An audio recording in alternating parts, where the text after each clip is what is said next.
Hello everyone, welcome to target. आज इस current affair का सेशन में 15 दिन का करंट अफेयर देखेंगे।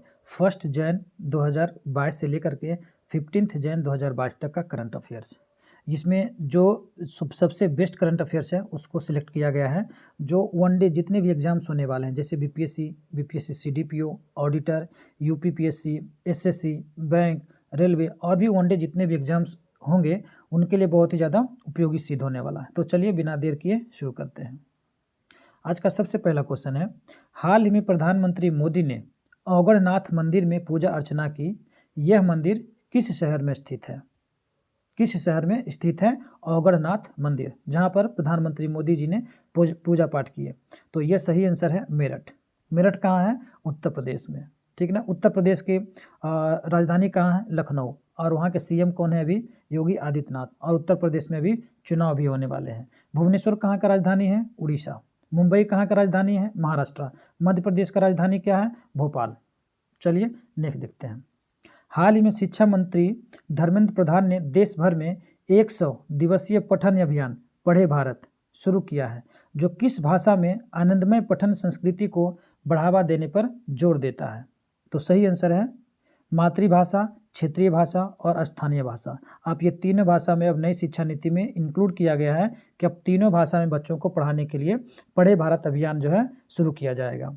ठीक है। शिक्षा मंत्री अभी कौन है? धर्मेंद्र प्रधान है। इन्होंने ही पढ़े भारत अभियान शुरू किया है। चलिए नेक्स्ट देखते हैं। हाल ही में किस देश के प्रधानमंत्री अब्दुल्ला हमदोक ने बड़े पैमाने पर विरोध के बाद इस्तीफा दे दिया? इनका बहुत ही ज़्यादा उनके कंट्री वाले लोग बहुत ही ज़्यादा विरोध कर रहे थे। तो कौन सा देश के प्रधानमंत्री ये थे? तो ये थे सूडान के प्रधानमंत्री थे। कहाँ के? सूडान के प्रधानमंत्री अब्दुल्ला हमदोक थे। ठीक है। सूडान का याद रखिएगा। सूडान का कैपिटल का नाम है खर्तुम। खर्तुम यहाँ का कैपिटल है। और सूडान का जो करेंसी है उसका नाम है पाउंड। इंडोनेशिया का राजधानी कहाँ है? जकार्ता। और रुपया यहाँ पर चलता है। कजाकिस्तान का नूर सुल्तान वहाँ का कैपिटल है। और टेंग वहाँ का करेंसी है। चलिए नेक्स्ट देखते हैं। हाल ही में किस राज्य ने एक नई सड़क का नाम नरेंद्र मोदी मार्ग रखा है? कौन सा राज्य? तो ये राज्य का नाम है सिक्किम, है ना। सिक्किम इसका नाम है। यहाँ के सिक्किम का राजधानी कहाँ है? गंगटोक। याद रखिएगा, गंगटोक। मणिपुर का इम्फाल। ठीक है। असम का दिसपुर। त्रिपुरा कहाँ का राजधानी है? अगरतला का। चलिए नेक्स्ट देखते हैं। हाल ही में डॉक्टर जितेंद्र सिंह ने पीएम उत्कृष्टता पुरस्कार के लिए वेब पोर्टल लॉन्च किया है। इस पुरस्कार के तहत सम्मानित जिला या संगठन के लिए पुरस्कार राशि कितनी दी जाती है? ठीक है। पीएम उत्कृष्टता पुरस्कार योजना में कितनी राशि दी जाती है? तो इसका सही आंसर है 20 लाख रुपए दी जाती है। ठीक है। चलिए नेक्स्ट देखते हैं। हाल ही में निम्नलिखित में से किसने नीट 3.0 लॉन्च किया है? नीट 3.0 लॉन्च किया है। तो जो शिक्षा मंत्री हैं उन्होंने लॉन्च किया। शिक्षा मंत्री कौन है? भी धर्मेंद्र प्रधान है। चलिए नेक्स्ट देखते हैं।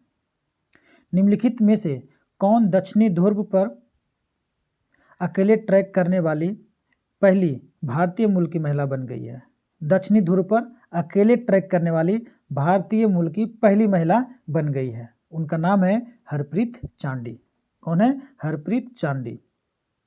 नेक्स्ट, चाय पे चांद पुस्तक किस अभिनेता के द्वारा लिखी गई है? चाय पे चांद एक पुस्तक का भी रहता है। सभी एग्जाम में एक पुस्तक पे कौन सा पुस्तक प्रकाशन हुआ, किसके द्वारा लिखा गया है, ये क्वेश्चन रहता है। तो याद रखिएगा, चाय पे चांद ये लिखे हैं राजेश तेलंग।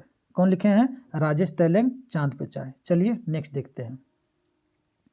हाल ही में सावित्रीबाई फुले की जयंती मनाई गई, वह किस पेशे से जुड़ी थी? सावित्रीबाई फुले की जयंती मनाई गई। जयंती क्या होता है? जन्मदिन। पुण्यतिथि मतलब मृत्यु दिवस। तो इनकी जयंती यानी जन्मदिन मनाया गया। तो ये किस से थे? तो ये समाज सुधारक थे। याद रखिएगा, समाज सुधारक। समाज सुधारक के अलावे ये भारत के पहले बालिका जो विद्यालय है उसका प्रिंसिपल भी थी ये। और इसके साथ साथ किसान स्कूल के संस्थापक भी थे ये। तो ये तीनों चीज़ याद रखिएगा। 31 दिसंबर 2021 को अंडर 19 एशिया कप किस देश ने जीता?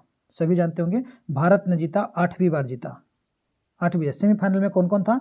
भारत और श्रीलंका। तो श्रीलंका को हरा करके भारत जीता 8वीं बार। ठीक है। चलिए नेक्स्ट देखते हैं।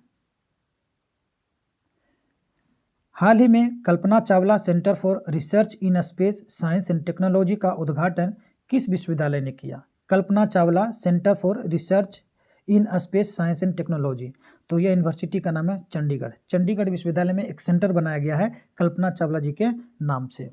ठीक है, चलिए नेक्स्ट देखते हैं।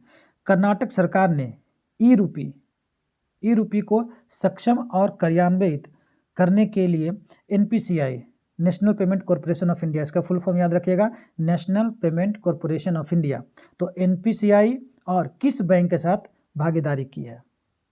तो सही आंसर है भारतीय स्टेट बैंक। भारतीय स्टेट बैंक। SBI का हेडक्वार्टर कहाँ है? मुंबई में है। SBI का हेडक्वार्टर कहाँ है? मुंबई में। PNB का हेडक्वार्टर कहाँ है? न्यू दिल्ली में है। कहाँ पर है? न्यू दिल्ली में। केनरा बैंक का कहाँ है? बेंगलोर है। याद रखिएगा, हेडक्वार्टर भी पूछता है, बेंगलोर है। यूको बैंक का कोलकाता है। यूको बैंक कोलकाता में 3 बैंक का है, यूको बैंक, UBI और इलाहाबाद बैंक। ये 3 बैंक का हेडक्वार्टर कोलकाता में है। तो जब बैंक का हेडक्वार्टर का सीरीज लाएंगे तो उसमें काफ़ी अच्छी सी ट्रिक के साथ मैं याद करवा दूंगा आप लोग को, उसके लिए चिंता करने की बात नहीं है। चलिए नेक्स्ट देखते हैं। निम्नलिखित में से किस राज्य के मुख्यमंत्री ने कौशल रोजगार निगम पोर्टल लॉन्च किया है? किस राज्य के मुख्यमंत्री किया है कौशल रोजगार निगम पोर्टल? तो ये इसका सही आंसर है हरियाणा सरकार। इसका सही आंसर है हरियाणा सरकार। हरियाणा में कौन से CM कौन है वहाँ के? मनोहर लाल खट्टर। ठीक है, मनोहर लाल खट्टर। पंजाब में कौन है? चरणजीत सिंह चन्नी, जो भी बहुत इनका आलोचना भी हुआ है प्रधानमंत्री मोदी जी का काफिला रोकने के ऊपर। तो चलिए नेक्स्ट देखते हैं। हाल ही में किस मंत्रालय ने नारी शक्ति पुरस्कार 2021 के लिए नामांकन आमंत्रित किया है? किस मंत्रालय ने नारी शक्ति पुरस्कार 2021 के लिए नामांकन आमंत्रित किया है? तो इसका सही आंसर है महिला एवं बाल विकास मंत्रालय। महिला एवं बाल विकास मंत्रालय। महिला एवं बाल विकास मंत्रालय के मंत्री कौन है? तो स्मृति ईरानी है ना। और इसका राज्य मंत्री कौन है? डॉक्टर मुंजापार महेंद्र भाई हैं। चलिए नेक्स्ट देखते हैं।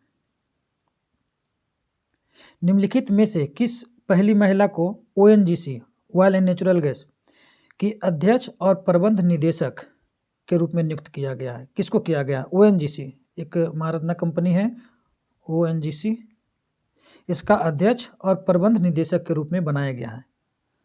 पहली महिला, उनका नाम है अलका मित्तल। क्या नाम है? अलका मित्तल। ONGC का पहली महिला अध्यक्ष और प्रबंध निदेशक, मैनेजिंग डायरेक्टर। नेक्स्ट, हाल ही में भारत ने किस राज्य में ओमिक्रॉन वायरस से पहली मौत दर्ज की? यह आदमी नाइजीरिया से आए थे और ये महाराष्ट्र में इनका इलाज के दौरान मृत्यु हुई। तो आंसर होगा महाराष्ट्र। ठीक है, आंसर होगा महाराष्ट्र। चलिए नेक्स्ट देखते हैं। राष्ट्रीय पक्षी दिवस किस तारीख को मनाया जाता है? राष्ट्रीय पक्षी दिवस किस तारीख को मनाया जाता है? तो इसका सही आंसर है 5 जनवरी को राष्ट्रीय पक्षी दिवस मनाया जाता है। किस राज्य सरकार ने हिंदू मंदिरों को मुक्त करने के लिए विधेयक पेश किया है? कौन से राज्य सरकार ने? तो इसका सही आंसर है कर्नाटक के राज्य सरकार। कर्नाटक के राज्य सरकार हिंदू मंदिरों को मुक्त करने के लिए एक विधेयक पास किए हैं। चलिए नेक्स्ट देखते हैं। वैश्विक परिवार दिवस का विषय क्या था, या फिर थीम भी बोल सकते हैं, इस बार का क्या था? तो सही आंसर है शांति में एक दिन। शांति में एक दिन इस बार का विषय था। इंग्लिश में 1 day of peace and sharing भी कहते हैं। इंग्लिश में 1 day of peace and sharing के नाम से भी यह जाना जाता है, वैश्विक परिवार दिवस, शांति में एक दिन। चलिए नेक्स्ट देखते हैं। निम्नलिखित में से किसे सशस्त्र सीमा बल का अतिरिक्त प्रभार दिया गया है? सशस्त्र सीमा बल SSB का एडिशनल जो है उसको प्रभार दिया गया है। तो सही आंसर है संजय अरोड़ा। संजय अरोड़ा जी को सशस्त्र सीमा बल का अतिरिक्त प्रभार दिया गया है। ठीक है, चलिए इसका अगर हेडक्वार्टर पूछे तो याद रखिएगा न्यू दिल्ली में इसका हेडक्वार्टर है सशस्त्र सीमा बल का। चलिए नेक्स्ट देखते हैं। नील नोंग किनरी का निधन हो गया है, वह किस पेशे से जुड़े थे? नील नोंग किनरी किस पेशे से जुड़े थे? तो ये संगीत के शिक्षक थे। ये संगीत के शिक्षक थे। हाल ही में किस देश ने हाइपरसोनिक मिसाइल का सफलतापूर्वक परीक्षण किया है? 2022 में उसका पहला बड़ा हथियार परीक्षण माना जाता है। तो यह जो है कोरोना का पितामह जो है चीन, वही किया है। हाइपरसोनिक मिसाइल का सफलतापूर्वक परीक्षण किया है, 2022 में पहला हथियार का परीक्षण किया है। चलिए नेक्स्ट देखते हैं। प्रधानमंत्री नरेंद्र मोदी ने किस शहर में चितरंजन राष्ट्रीय कैंसर संस्थान के दूसरे परिसर का उद्घाटन किया है? कहाँ पर किया है? तो चितरंजन का जैसे बात हो रहा तो ये कोलकाता से रिलेटेड है ना, कोलकाता से। चलिए नेक्स्ट देखते हैं। विश्व युद्ध अनाथ दिवस, विश्व युद्ध अनाथ दिवस किस तारीख को मनाया जाता है? पहले जानिए कि विश्व युद्ध अनाथ दिवस क्या किस लिए मनाया जाता है। तो जो विश्व युद्ध में जितने भी बच्चे हैं वो अनाथ हो गए हैं, जो अपने माता से पिता से जो अलग हो गए हैं, किसी तरह से बिछड़ गए हैं, उनके पिताजी रहे कि नहीं रहे, मर गए लेकिन नहीं मिले, तो जो बच्चे अनाथ हो गए उनके लिए यह दिवस मनाया जाता है। तो कितने तारीख को मनाया जाता है? तो इसका सही आंसर है 6 जनवरी को मनाया जाता है। 6 जनवरी को विश्व युद्ध अनाथ दिवस मनाया जाता है, तो याद रखिएगा। चलिए नेक्स्ट देखते हैं। किस बैंक ने अपनी मुफ्त IMPS लेनदेन की सीमा को 2 लाख रुपये से बढ़ाकर 5 लाख रुपये कर दिया है? IMPS, पहले IMPS होता क्या है? तो इमीडिएट पेमेंट सिस्टम इसको बोलते हैं। क्या बोलते हैं? IM से इमीडिएट, P से पेमेंट, S से सिस्टम। इसके अलावा 2 टर्म और होता है, एक होता है RTGS, real time gross settlement, real time gross settlement, कभी कभी फुल फॉर्म भी एग्जाम में पूछ देता है। और एक और होता है NEFT, national electronic fund transfer. क्या बोला? National electronic fund transfer. तो याद रखिएगा। क्वेश्चन क्या था कि किस बैंक ने अपनी मुफ्त IMPS लेनदेन की सीमा 2 लाख से 5 लाख बढ़ा दी है? तो सही आंसर है भारतीय स्टेट बैंक। भारतीय स्टेट बैंक, RBI हम लोग का इंडिया का सेंट्रल बैंक है, जो सभी बैंकों को रेगुलेट करता है, चाहे वो प्राइवेट बैंक हो, चाहे वो किसी भी तरह का बैंक हो, सबको वो मैनेज करने का काम करता है, प्राइवेट हो, सरकारी हो, सेमी गवर्नमेंट हो। इसका हेडक्वार्टर की बात करें तो मुंबई में RBI का हेडक्वार्टर है। कहाँ पर है? मुंबई में। PNB का हेडक्वार्टर न्यू दिल्ली, SBI का हेडक्वार्टर भी न्यू दिल्ली, यूको बैंक का बताया था कोलकाता में है। ठीक है, चलिए नेक्स्ट देखते हैं। निम्नलिखित में से कौन बीजिंग में आयोजित शीतकालीन ओलंपिक 2022 के दो आयोजनों के लिए क्वालिफाई करने वाला पहला भारतीय बन गया है? तो उसका नाम है आरिफ मोहम्मद खान। आरिफ मोहम्मद खान। अभी बीजिंग में जो है शीतकालीन ओलंपिक 2022 शुरू होने वाला है, तो उसके लिए 2 आयोजन के लिए इसको क्वालिफाई किया गया है, इन्होंने क्वालिफाई किया। उनका नाम क्या है? आरिफ मोहम्मद खान। चलिए नेक्स्ट देखते हैं। अंडर-19 एशिया कप 2021 किसने जीता? तो ये तो बात हो गई है, इसका हम लोग कर लिए हैं। इंडिया किसको हराया? श्रीलंका को। कितने बार? 8वीं बार ये जीते हैं, हम लोग जीते हैं। चलिए नेक्स्ट देखते हैं। हाल ही में केंद्र ने किस राज्य को तीसरे राष्ट्रीय जल पुरस्कार 2020 की राज्य श्रेणी में प्रथम पुरस्कार से सम्मानित किया है? राष्ट्रीय जल पुरस्कार VBI, याद रखिएगा। राष्ट्रीय जल पुरस्कार 2020 से किसे सम्मानित किया? कौन से राज्य को? तो उत्तर प्रदेश। उत्तर प्रदेश को सम्मानित किया गया राष्ट्रीय जल पुरस्कार 2020 के लिए। चलिए नेक्स्ट देखते हैं। 10 जनवरी से 16 जनवरी 2022 तक स्टार्टअप इंडिया इनोवेशन वीक का आयोजन किस विभाग के द्वारा किया जाएगा? तो उस विभाग का नाम है उद्योग और आंतरिक व्यापार को बढ़ावा देने के लिए जो विभाग है वो स्टार्टअप इंडिया इनोवेशन वीक मनाएगा। कब से कब तक? 10 जनवरी से 16 जनवरी। ठीक है। अभी वाणिज्य और उद्योग मंत्री कौन है? याद रखिएगा। इसका जो मंत्रालय है किनके पास है? पीयूष गोयल साहब के पास है। किनके पास है? पीयूष गोयल साहब के पास है। चलिए नेक्स्ट देखते हैं। हाल ही में किस संगठन ने अपना 75वां स्थापना दिवस मनाया? 75वां स्थापना दिवस मनाया किसने? तो वो है भारत मानक ब्यूरो। भारत मानक ब्यूरो, इसका नाम है BIS। नाम क्या है? BIS, bureau of Indian standard. ठीक है। भारतीय अंतरिक्ष अनुसंधान इसरो का हेडक्वार्टर कहाँ है? बेंगलोर में। फिर है भारतीय दूरसंचार नियामक, भारतीय दूरसंचार नियामक, जिसको हम ट्राई भी कहते हैं, telecom regulatory authority of India, इसका हेडक्वार्टर न्यू दिल्ली।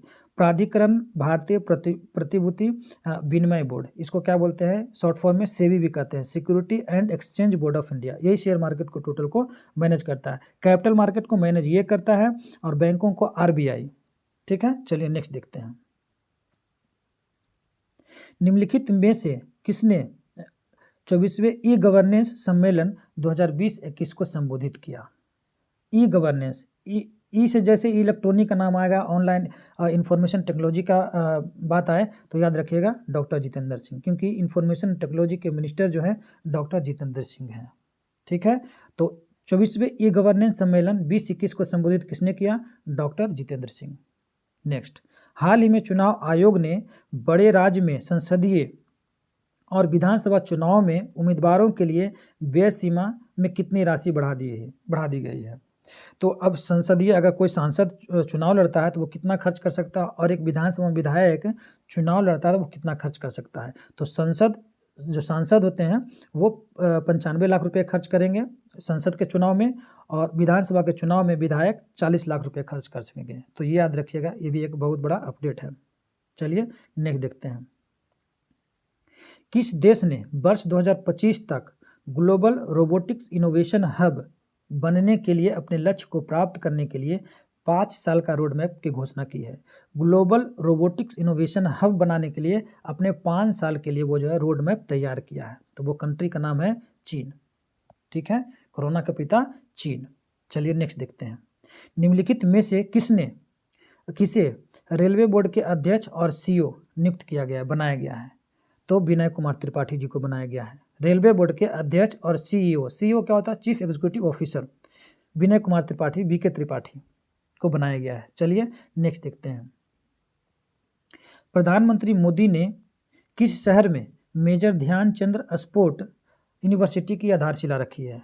किस शहर में? तो ये इसका सही आंसर है मेरठ में। फिर से उत्तर प्रदेश के मेरठ में मेजर ध्यानचंद स्पोर्ट यूनिवर्सिटी की आधारशिला रखे हैं। किसने रखा? कौन रखे हैं? तो प्रधानमंत्री मोदी ने। चलिए नेक्स्ट देखते हैं। हाल ही में किस मंत्रालय ने जनता की प्रतिक्रिया के लिए राष्ट्रीय वायु खेल नीति का मसौदा जारी किया है? किस मंत्रालय ने राष्ट्रीय वायु खेल नीति का मसौदा जारी किया है? तो नागरिक उड्डयन मंत्री। जो फाइटर प्लेन से या फिर प्लेन से जो वायु खेल होता है उसको बढ़ावा देने के लिए किया गया है।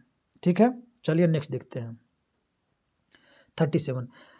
हाल ही में किस राज्य में कौशल हब पहल शुरू किया गया है? कौशल हब पहल शुरू किया गया कौन सा राज्य में? तो याद रखिएगा जम्मू कश्मीर में। जम्मू कश्मीर में कौशल हब जो है पहल शुरू किया गया है। जम्मू कश्मीर की बात करें तो यहाँ के लेफ्टिनेंट गवर्नर कौन है अभी? मनोज सिन्हा, जो उत्तर प्रदेश के हैं। नेक्स्ट, पर्यावरण मंत्रालय ने किस उत्पाद के लिए विस्तारित उत्पादक जिम्मेदारी एक्सटेंडेड प्रोड्यूसर रिस्पॉन्सिबिलिटी ईपीआर पर दिशा निर्देश जारी किए हैं? तो वो है बेकार टायर। अभी एक सर्वे से पता चला कि हमारे भारत में बहुत सारे जो टायर हैं, चाहे वो साइकिल का टायर हो या फिर बाइक का हो या फिर कार का हो, ट्रक का हो, तो जहाँ तहाँ पड़ा रहता था, फेंकाया हुआ रहता था, जिससे क्या होता है इन्वायरमेंट को, इकोलॉजी को उससे हानि पहुँचता था, लॉस होता था। इसलिए जो बेकार टायर को रिसाइकल के लिए उसको कलेक्ट किया जाएगा, रिसाइकल किया जाएगा, तो उसी के लिए जो है ये विस्तारित उत्पादक जिम्मेदारी पर जो है दिशा निर्देश जारी किया है। तो बेकार टायर के लिए याद रखिएगा कौन मंत्रालय? तो पर्यावरण मंत्रालय ने किया है।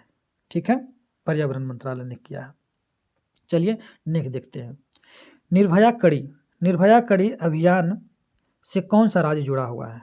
तो इसका सही आंसर है उड़ीसा। ठीक है, उड़ीसा में एक जिला है, उसका नाम है गंजम जिला।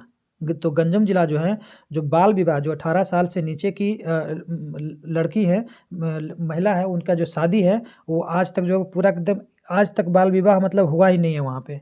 तो बाल विवाह मुक्त जिला उसको घोषित किया गया है, इसलिए निर्भया कड़ी जो अभियान है वो उड़ीसा से रिलेटेड है, याद रखिएगा। किस राज्य ने student startup and innovation policy SSIP 2.0 की लॉन्च किया है? 2.0 लॉन्च की है, तो वो है गुजरात सरकार। कौन है? गुजरात के CM कौन है? भूपेंद्र पटेल। और राज्यपाल कौन है? आचार्य देवव्रत। तो SSIP यानी student startup and innovation policy 2.0 का लॉन्च कहाँ किया गया है? गुजरात में। चलिए नेक्स्ट देखते हैं। ओलाफ सोल्ज हाल ही में किस देश के प्रमुख नियुक्त किए गए हैं? VBI क्वेश्चन है। VBI यहाँ से क्वेश्चन डिफिनिट है कि बनेगा ये क्वेश्चन। ठीक है, क्योंकि जर्मनी का चांसलर ये बने हैं। कहाँ के? जर्मनी के चांसलर 2005 ईस्वी से लेकर के अभी तक 2021 तक अंजेला मार्केल वहाँ की चांसलर थी। तो उनको हटा करके ओलाफ सोल्ज को बनाया गया है जर्मनी का चांसलर। तो याद रखिएगा ये VBI क्वेश्चन बनेगा, कोई ना कोई एग्जाम में ये पूछ देगा। ठीक है, कौन सा केंद्रीय मंत्रालय उजाला कार्यक्रम लागू करता है? कौन सा मंत्रालय उजाला कार्यक्रम लागू करता है?